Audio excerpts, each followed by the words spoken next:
श्री केदार मंगलम।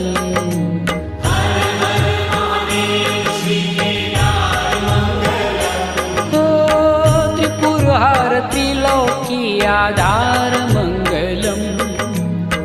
त्रिपुरहर त्रिलोकी आधार मंगलम।